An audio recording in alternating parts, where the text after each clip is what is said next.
poco de cultura para la ventana de Coahuila y me acompaña de nueva cuenta Julián Herbert. Muchas gracias por estar en otro video, en otro video más porque pues hemos hablado de algunos temas que son interesantes para quienes están buscando escribir o desarrollar alguna historia en esta cuarentena, pero antes de proseguir les quiero platicar que la canción que escuchamos hace un momento en el intro es una que seguramente muchos reconocieron, que es Lobo Hombre en París de la Unión, y que además es una canción que hace un momento me recordaba a Julián que tiene pues un background literario ideal para platicar justo sobre la construcción de personajes, que es el tema de esta cápsula.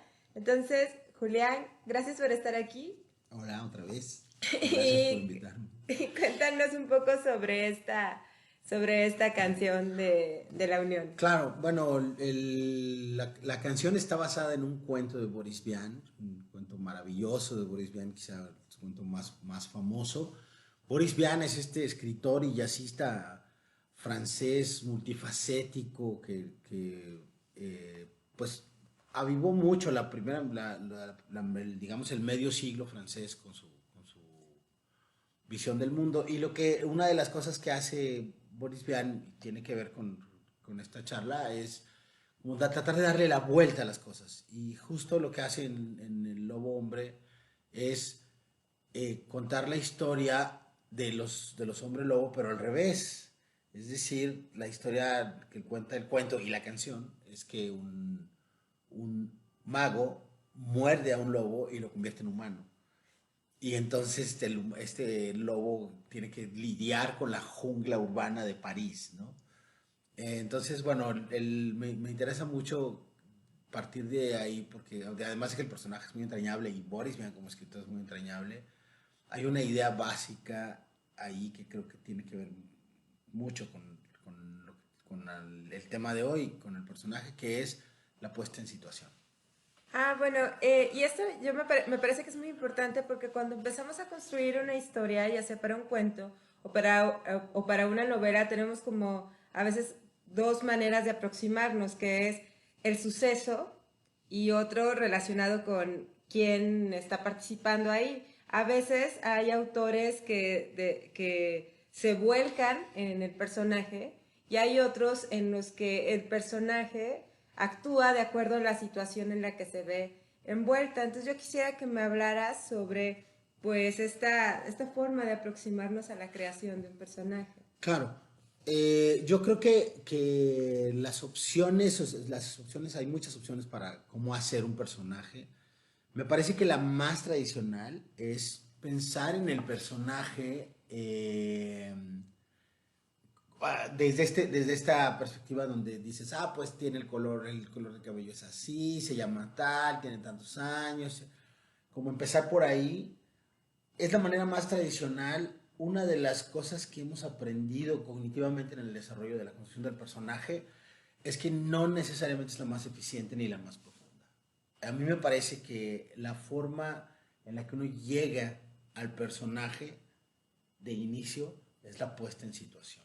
Es decir, cuando nosotros queremos construir un personaje, sobre todo cuando empiezas a escribir, esto lo digo para quienes están empezando a escribir, casi siempre cuando llegas a un personaje tiene algo que ver con algo que te pasó a ti o con alguien a quien conoces.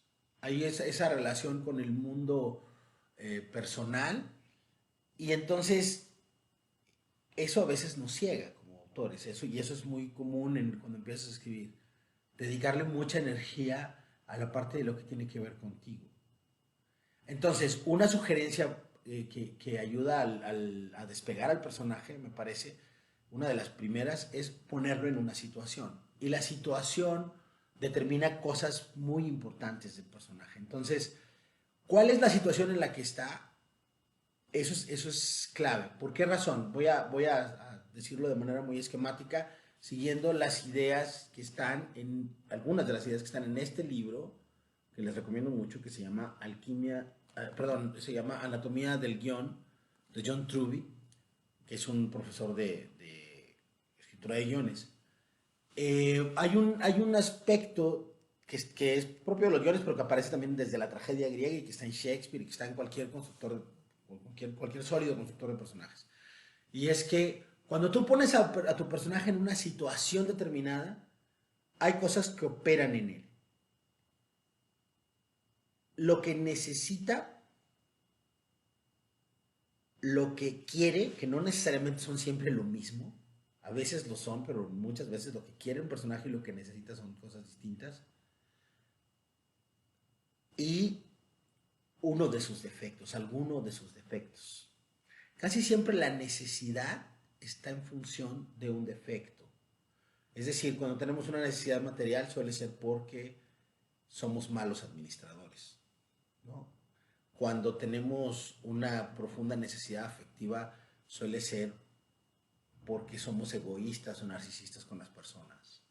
Entonces, cuando el personaje entra en operación en una situación, lo que sucede es que la situación en la que lo ponemos, que puede ser cualquier lugar físico, puede ser un viaje en autobús, puede ser estar solo en su casa, ¿no? Pero la situación pone en operación la necesidad, el deseo y el defecto. Y esas tres cosas juntas son mucho más, disparan mucho más la parte profunda del personaje que saber cuántos años tiene o de qué color tiene el cabello. Recuerdo ahora que lo mencionas, este cuento de El Capote de Gogol, que es de este funcionario que sacrifica sus ahorros y su tiempo para juntar dinero suficiente para comprarse un capote nuevo, que lo hace sentir orgulloso frente a los demás.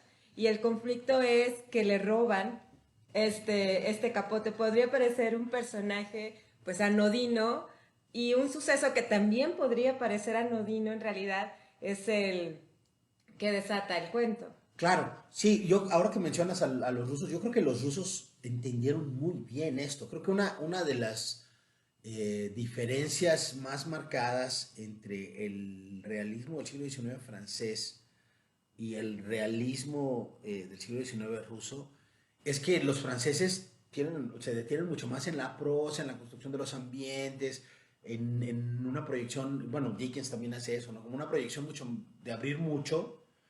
Y en el caso de Rusia, bueno, ese procedimiento lo notamos mucho en Tolstoy también, pero la mayor parte de los otros autores rusos tienden a trabajar mucho más la situación, quizá porque utilizan más el terreno corto, ¿no?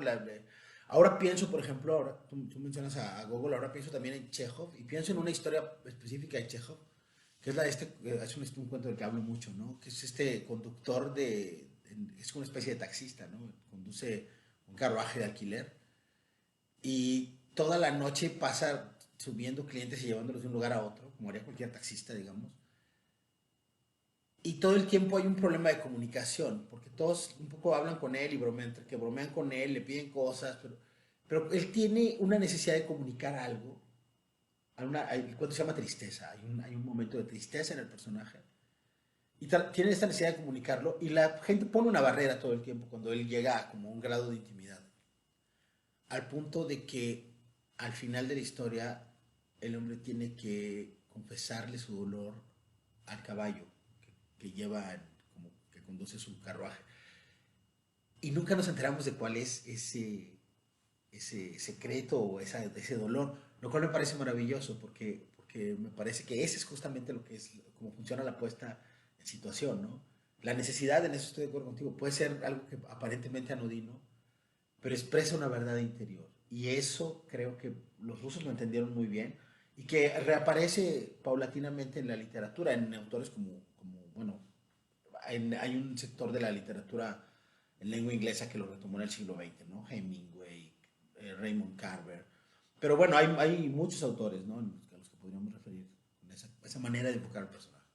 Y bueno, también yo recuerdo que en algunos ejercicios de taller, después de saber qué es lo que le va a suceder a tu personaje o cómo va a actuar tu personaje en determinada situación, nos ponían a describir al personaje, aunque esta descripción no aparezca en el texto. Claro. O sea, debemos saber cuántos años tiene, cómo se llama, si tiene papás, si tiene hermanos, en qué trabaja, aunque ninguna de estas cosas estén escritas en el texto. Ajá. Claro, sí, bueno, voy a seguir como esta idea de que la puesta en situación nos da digamos, la médula del personaje, pero cuando encontramos esa médula hay un trasfondo en ella, ¿no? Y esto es básico, esta es una idea que se le ha llamado también la teoría del iceberg, hay muchas maneras de abordarla, pero no importa si el lector tiene que saber esas cosas, hablo del lector, pero puede ser también alguien que ve una película, o puede ser... Hay muchas cosas que no sabemos del personaje como espectadores, pero una de las cosas que hacen que el personaje sea muy sólido es que el autor sí la sabe. El autor sabe este tipo de cosas como eh, si era buen bailarín en su juventud, por ejemplo, o una buena bailarina. Y eso va a afectar la manera en la que el personaje está contado, aunque no veamos bailar al personaje. Claro que eventualmente podríamos verlo bailar. Hay, por ejemplo, un momento, y creo que el baile puede ser, hay un momento que me parece clave en esta película que se llama Perfume de Mujer, en la que vemos a este personaje tan ríspido, tan amargado con su ceguera, es un hombre que está ciego y que es un veterano de guerra. Si no han visto la peli, se las recomiendo. Eh, y en un momento dado, la sorpresa de que siendo un hombre ciego sabe bailar tango y baila con una joven. Es una escena maravillosa, me parece, de las mejores escenas de Al Pacino, además, como porque su actuación ahí es creo que muy rotunda. Bueno, ese momento es muy impactante, creo, muy sorprendente, porque no ves venir eso de parte del personaje. No ves venir ese grado de autocontrol y de dulzura en un hombre tan amargado y con tanto, y como tan autoritario también, ¿no? Entonces, esas capas, cuando construyes al personaje, te permites, o sea, saber muchas cosas de él, te da la oportunidad de deslizar estos pequeños momentos, ¿no? Que tienen que ver con la conexión con la memoria. Hay un tema aquí que creo que a la hora de inventar al personaje, por ejemplo, voy a mencionar dos cosas muy rápido que creo que ayudan mucho a construir el personaje. Una de ellas, la primera, es recordar que los personajes son una proyección de nuestro inconsciente.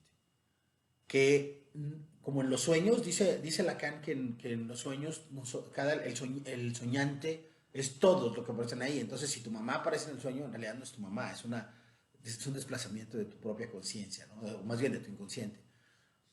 Con la narrativa sucede lo mismo, ¿no? A la hora de inventar el personaje, hay que recordar que el personaje tiene una carga en sus actividades laborales, en su apariencia física, en las experiencias que ha tenido en el pasado. De algún modo es un alter ego nuestro. Todos los personajes son de algún modo un alter ego de quien los creó.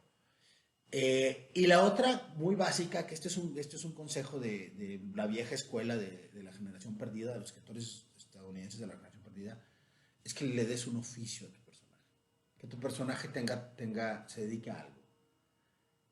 Eso es algo que para mí ha sido algo muy importante. Claro, tú puedes decir, bueno, mi personaje es un vago que se dedica a pedir limosna, está perfecto. Pero los seres humanos nos impulsa mucho estas nociones básicas de supervivencia, ¿no? Nuestra relación con el mundo material, nuestra relación con el mundo afectivo, y nuestra relación con el mundo afectivo pasa por lo material. Entonces, cuando yo puedo definir a qué se dedica un personaje, o a qué se ha querido dedicar, o tengo un gran marco, ¿no? Y cuando digo que a qué se ha querido dedicar, no me refiero a que tenga que ser veterano de la guerra de Vietnam, ¿no?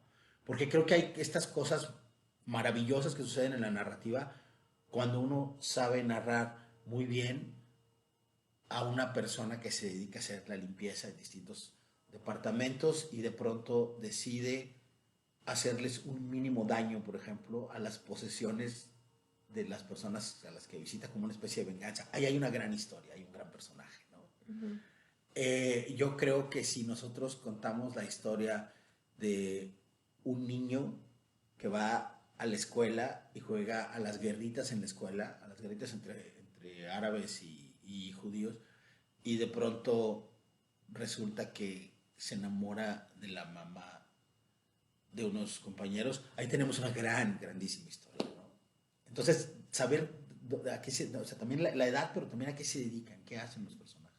Bueno, algo que también has mencionado en algunos talleres es el arco de la historia y el arco de los personajes, que es algo además que se usa mucho a los que son adictos a las series o a las películas. Bueno, es algo que pasa en muchas de estas, como que el arco de dónde empieza el personaje, a dónde va a terminar, también forma como una parte esencial de la construcción del personaje. Sí, bueno, yo creo que lo que define, digamos, como todo este proceso es el arco y es algo que está en John Truby lo llama el código dramático.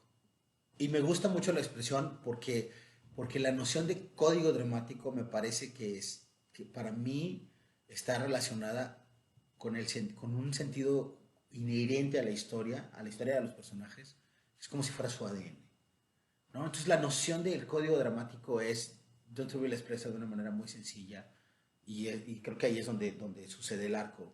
Dice Truby, los seres humanos queremos cambiar. Eso es una de las cosas que nos mantienen eh, moviéndonos en el mundo, ¿no? Ese impulso, ese valor biológico del cambio. Queremos cambiar de situación, de estado. La estabilidad es una conquista, pero no es permanente. No es, hay algo ahí que nos hace siempre llegar a un momento de quiebre, para mejor o para peor, no lo sabemos, pero la estabilidad no puede, es una ilusión eh, a nivel de conciencia, digamos. No va a filosofar sobre eso, pero dice John Truby, el personaje quiere cambiar. Algunos personajes lo consiguen y otros no. Y las situaciones que nos ponen en el proceso de cambio y la posibilidad o la imposibilidad de cambiar nos transmite al espectador y también a la experiencia de quien lo crea, por supuesto, transmite esa experiencia de lo que lo humano puede ser. Por eso hacer personajes es tan maravilloso y por eso la noción del arco, porque el arco, y lo explico con las palabras con las que lo explica Chris Moltisanti, y ahorita voy a decir un poco algo sobre Chris Moltisanti, que es un personaje de Los Sopranos. Dice Chris Moltisanti, un personaje empieza aquí y termina acá. Aquí hay un arco, ¿no? La anécdota la voy a decir completa, más o menos. Christopher Moltisanti es un personaje un poco gris al principio de la historia, que está ahí medio flotando alrededor de la mafia de Nueva Jersey, y de pronto decide que se quiere convertir en guionista.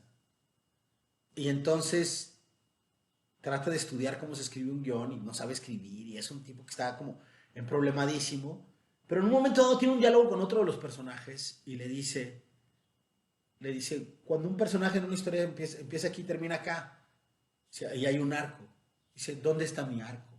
Yo no soy nadie.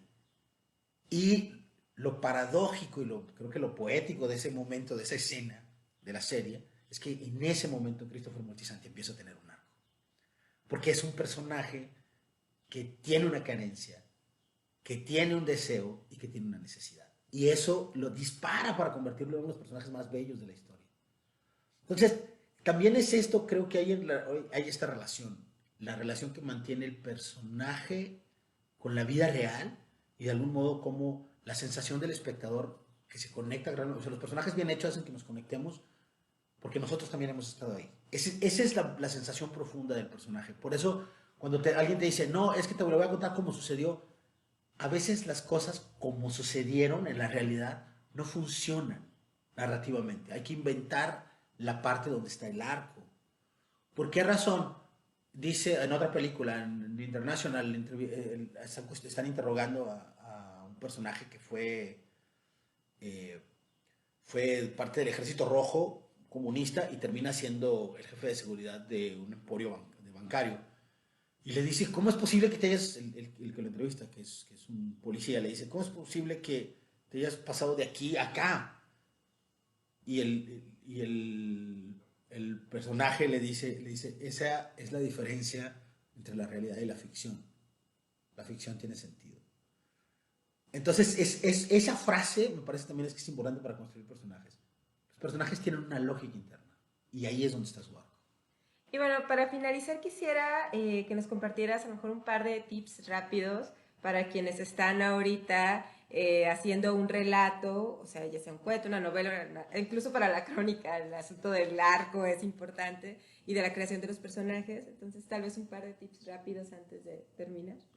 Híjole, es un poco difícil. Voy a tratar de decir una cosa con la que yo trabajo, que viene de un análisis de Shakespeare hecho por Harold Bloom. Es algo que también que suelo decir. Dice Bloom que en las obras de Shakespeare el personaje se escucha a sí mismo por accidente. Me parece que es una clave fundamental para si tú quieres que pase algo en tu historia y tu personaje sabe todo de sí mismo. Ese tipo de personaje que es como Calimán, que empata o gana pero nunca pierde, no es atractivo para el lector. Y esa es una de las primeras claves, creo, para el autor que empieza. El personaje que nos atrae, el que nos gusta como lectores y como espectadores, como televidentes, etcétera, es alguien que tiene un punto ciego. Entonces, una de las cosas que ayudan mucho a la creación del personaje es buscar el punto ciego. Entonces, el personaje no sabe algo de sí mismo que todo el mundo alrededor de él lo nota, ¿no? Pero él no se da cuenta de eso. Y ese punto ciego eventualmente se convierte en una revelación para él, o se va a convertir en una revelación para él, idealmente. A eso se refiere Harold Bloom con que el personaje se escucha a sí mismo por accidente. En un momento dado, el personaje se da cuenta de algo de sí mismo que no sabía. Es como si de pronto despertara con el psicoanalista. Y por último, mi última observación es cuando te apegas demasiado al personaje, es más difícil que el personaje se desenvuelva con libertad. Entonces, yo creo que una de las cosas que me funciona cuando escribo, incluso cuando escribo textos autobiográficos, es darle al personaje en algún momento una característica que está, de manera consciente, darle una característica que yo no tengo. En un momento dado, cuando era muy joven, por ejemplo, esto lo descubrí con un personaje. Yo era muy delgado, ahora ya no lo soy, pero era muy, muy flaco cuando era joven. Y entonces hay un momento en el que tenía un personaje que se sentaba y tenía un chaleco y la panza le estorbaba en el chaleco y entonces tenía que soltar el botón. Y esa sensación a mí me generó como un efecto de distancia que me permitió seguir explorando el personaje por sí mismo, ¿no? Entonces, ese es algo es un truco que suelo usar, darle algún rasgo que yo no tengo para conscientemente establecer una cierta distancia. Bueno, Julián, pues muchísimas gracias por estos tips para crear personajes y por esta idea general que en realidad abordamos pues de manera pues, rápida, ¿no? Por usos prácticos del video, pero bueno, yo espero que en otras ocasiones podamos seguir platicando de algunas otras técnicas y trucos relacionados con la escritura y que pueden ser muy útiles, sobre todo en estos momentos en los que pues hay un poco más de tiempo, sobre todo para quienes están en cuarentena, ¿no? Que no pueden salir de sus casas y que se puedan poner a pues, escribir o a inventar historias, ¿no?